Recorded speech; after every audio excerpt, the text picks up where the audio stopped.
I'm Richard Weil, and I'm the principal and owner of National Restaurant Consultants, and we welcome you into the NRC Helpful Moment. This is our 199th episode, but more importantly, Happy New Year to everyone. We've been dark for the last couple of weeks for the holidays, so Happy New Year's, everyone. Hopefully everyone's off to a good start here in 2023.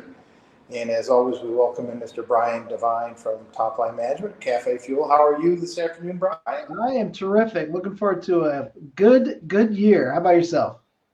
Very much so, very much so. So today, as we've had multiples of times, Mr. Jared Flowers, our Vice President, live from Gilbert, Arizona. Jared, welcome. Glad to have you. How are you today? Fantastic. Thank you. Well, great. Well, today's conversation and topic is going to be HR and the human resources in the restaurant industry. And Jared has some excellent, valuable pieces of information to share with everyone today. So without further ado, I'll move it over to Jared. Please take it away, Jared. Sounds great. Thank you, Richard. Thanks, Brian, for being here and hosting this for us, as you always do. I had the pleasure of being part of a webinar that was all about HR and documenting employee evaluations, reviews, and discipline on Monday afternoon from a well-renowned HR specialist in our industry. And there were a few touching points. I won't ramble on for too long, but a few key points and key takeaways that I had was, first of all, we have to be consistent. As operators, more often than not, we are inconsistent with the way that we discipline and or coach our team members, especially our more seasoned veterans versus newer employees. You know, if the seasoned veterans aren't getting the same coaching, the newer team members are more likely to try to get away with the same things. So really, consistency is key. I think that goes across industry lines, that we, as leaders, we really have to have a standard operating procedure as to how we coach our teams in the moment and how we document that, whether it be on paper, whether it be in person, but we just have to be consistent. Another key takeaway was we have to be data driven. When we do emotional coaching as leaders, in the moment, it doesn't land correctly, and it also sets us up as leaders for litigation, for favoritism, for any number of trouble spots. So all coaching needs to be data driven.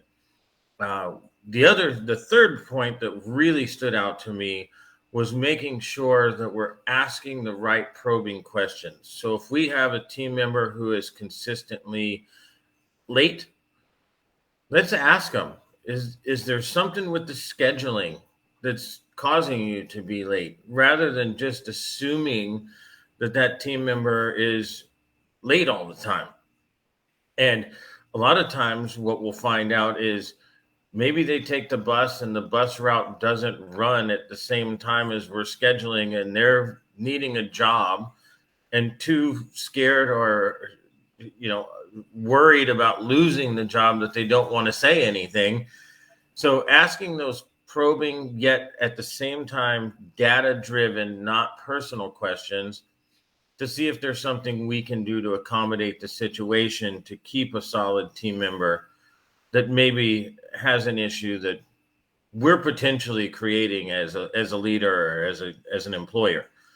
There was one other one that really stood out to me, and that was making sure that we have these conversations either with another manager or another team leader in the room, or, again, we don't want to have these conversations where guests can hear.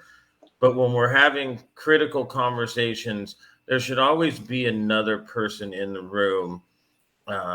If it's a female employee, we want to have another female. We don't want them to feel uncomfortable. At the same time, we want to make sure that we get the message across that there was, a rule broken or a standard that wasn't adhered to, but we don't want to put ourselves in a position to where it could come back that we may or may not have said the wrong thing. So when we're coaching our team members, we should always have another person in the room, just to make sure that we're covering our bases as leaders and, just doing the right thing for our team. But again, being consistent, being data driven, and then also when the problem is solved, making sure that we're circling back and saying, hey, I see that we had this issue with tardiness for a couple of months and we talked about it and you've been on time now every shift for the last 2 months. Great job.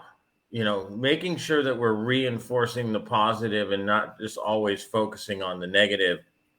But again, consistent documentation, second person integrity, and making sure we're data driven will help keep your restaurant safe and out of litigation and keep your employees feeling safe and happy.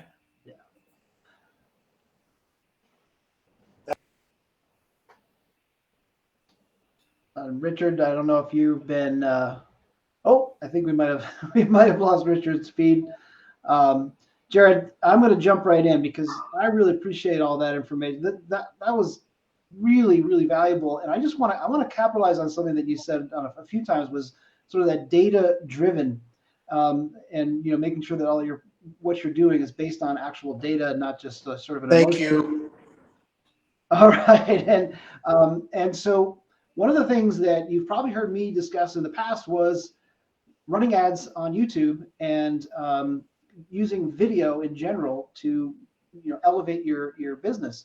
And the reason that data is so important is because we used to have a certain way of running ads on Google, and we would use our own data in order to get an idea of what was going to happen and what we should do and what we should target.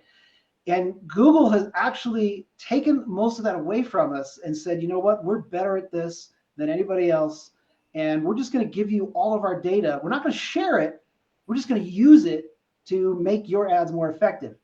And I want people to know that if you've ever considered YouTube ads, or you maybe didn't get the result you thought you would early on, the game has changed significantly to the point where you are utilizing all of Google's data without having to know anything about Google's data. They're just saying, hey, let us run it.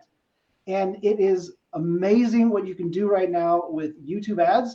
So again, if you've ever thought about it and you thought it was overwhelming, I highly recommend that you jump back in. And if you need some help or have some questions, we are here to help and answer all of your questions. And Richard, you're back. Maybe. Maybe. No sound from Richard. I'm sorry. He's at a very important meeting, right, Jared?